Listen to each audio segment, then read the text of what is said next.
This is the all-new Community Connection. I'm your host, Jade Harrell, keeping you connected to our community.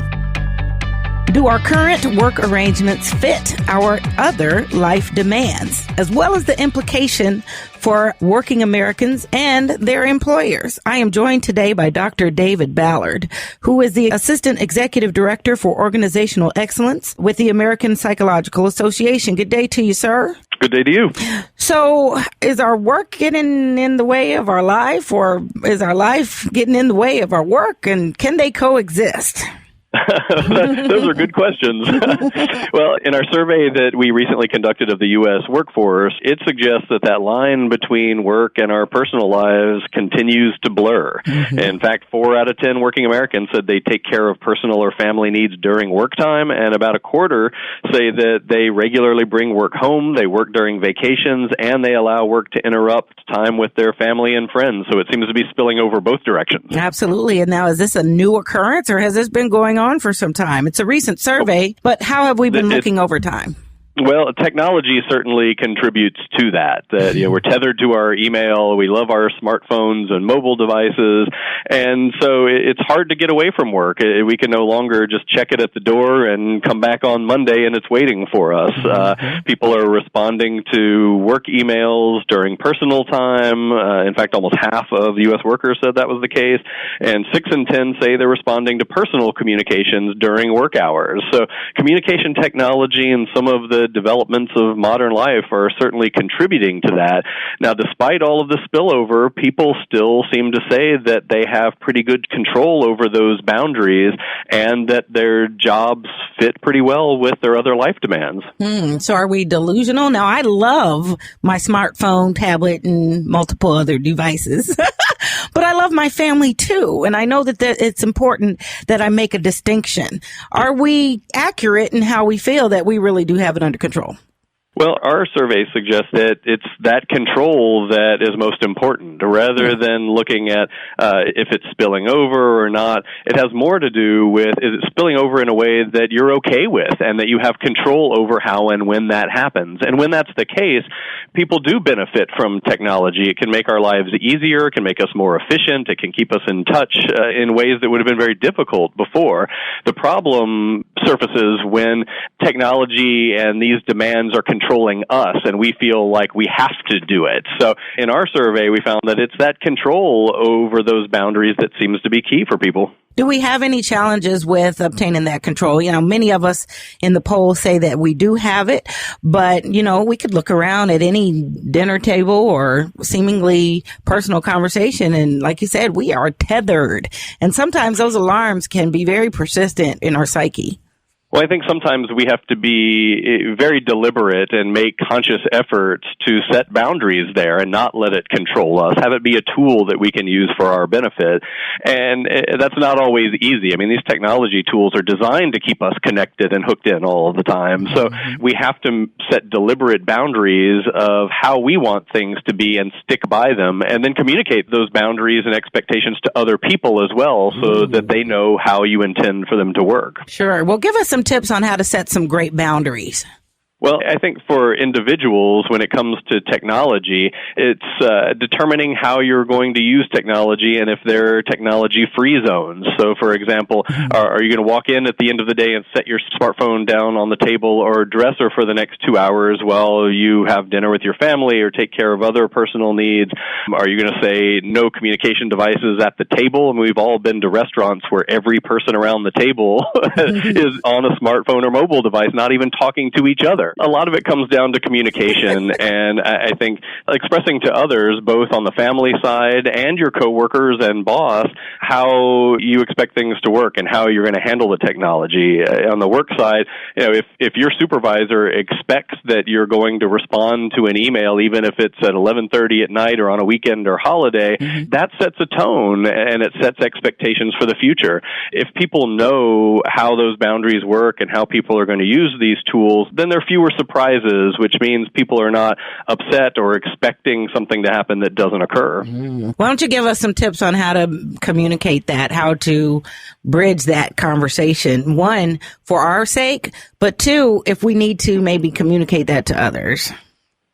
Yeah, I think it's a matter of first understanding yourself and how you use these tools and how that works for you and when it becomes problems for you. So it's sort of that self-awareness and self-understanding to start with, and knowing yourself and what works and what doesn't.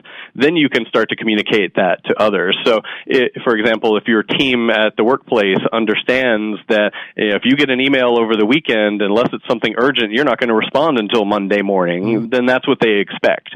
If you constantly respond within 5 minutes every time you get an email, no matter what time of day or night, that starts to become an expectation. So some of it is clearly communicating that up front, and some of it is modeling in your own actions and behaviors how that plays out. Absolutely. And for bosses on the job, that's critical as well. There certainly can be policies and rules in the workplace about it, but sometimes it's those informal norms and unstated rules that have a big impact. So is it the employee who put in all the extra hours and worked all weekend and stays until 8 o'clock at night that gets the kudos for being the great employee? Well, that communicates a message to the other workers there. It does. But what I also hear in that is that we do need to also teach people how to treat us. But then, when we look at that, the message that it sends to other employees, there's pressure. We want to win out here. We want to succeed out here. We want to be recognized as a great employee, as a stellar performer.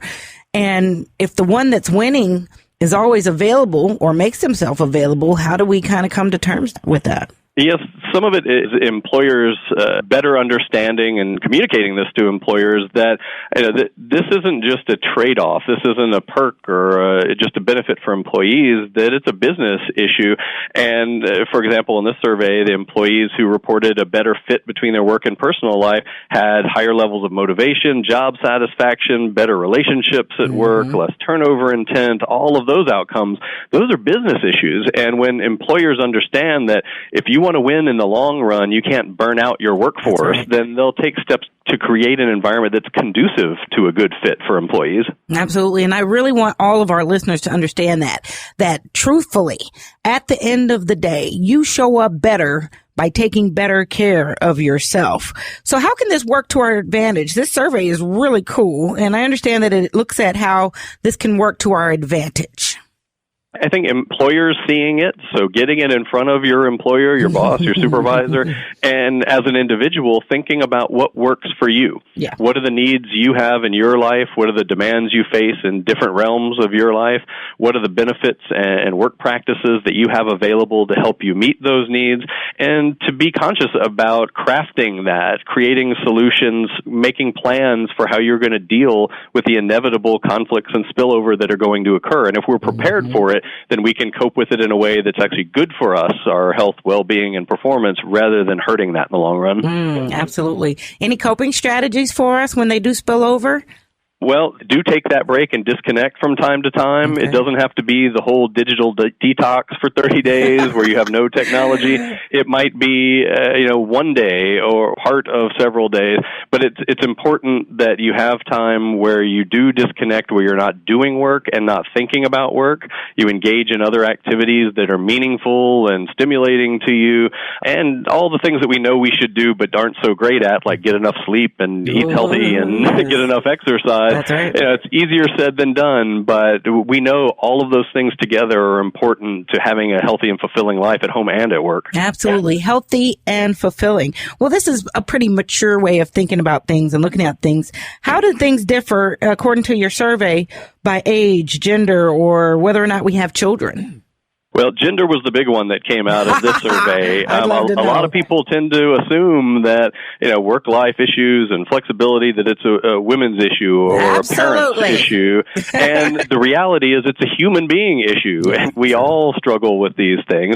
And in fact, in our survey, we found that men were, in fact, more likely than women to report using some of these work-life benefits more frequently. And that included childcare, flex schedule, paid and unpaid leave, a variety of things. Men also were more likely to say that work interfered with their personal time and vice versa than women were. So it sort of debunks the myth that this is just a perk for women or families. This is something that we need to address at a human level for all of us in the workplace. Absolutely. Similarly, for working parents, that was another issue.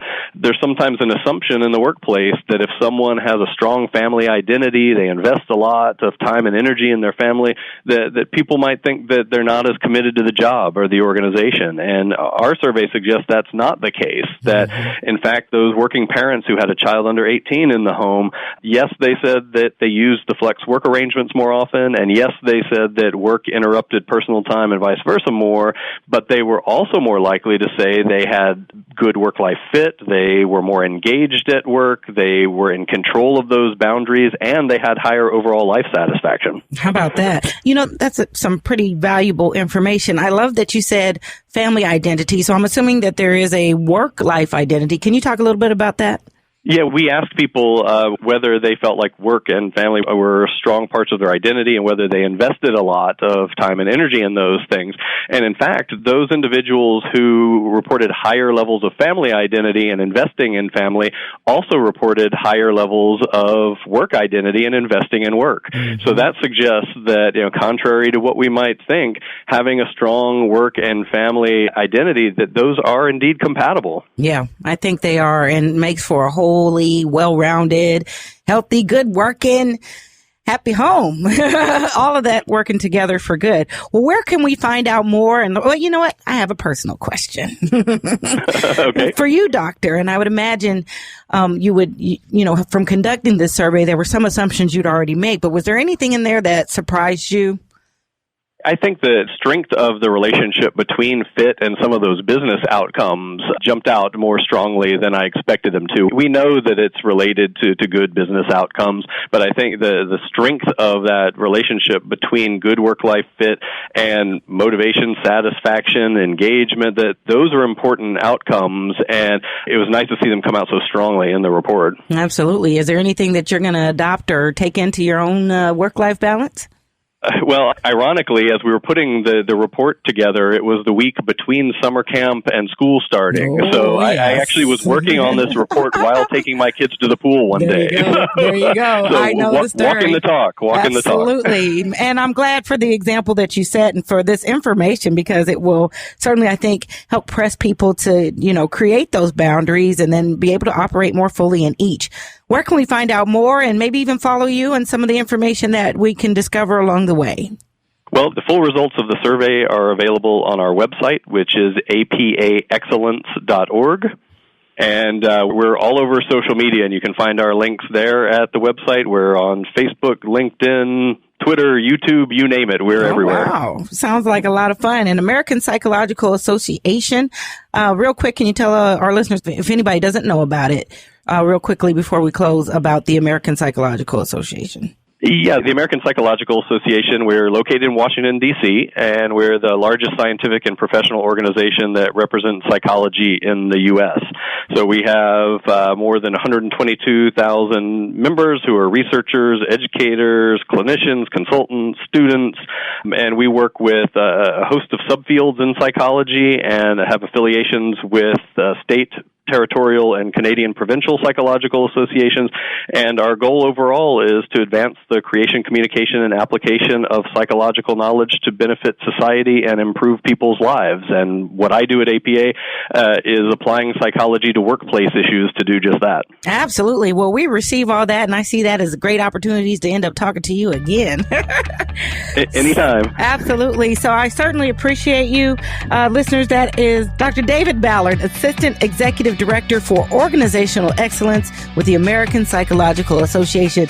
Dr. Ballard, thank you for helping us get it more in balance. All right, that's it for this week. If you have questions or comments or have something you'd like to include in the community calendar, you can leave a message on our message box at 314-333-8369, 314-333-8369. And for more information about our show or any of our guests, you can visit us online and listen to the podcast at Spreaker.com. That's Spreaker.com. And search Community Connection with Jade Harrell. You all be blessed, do blessed, and take care.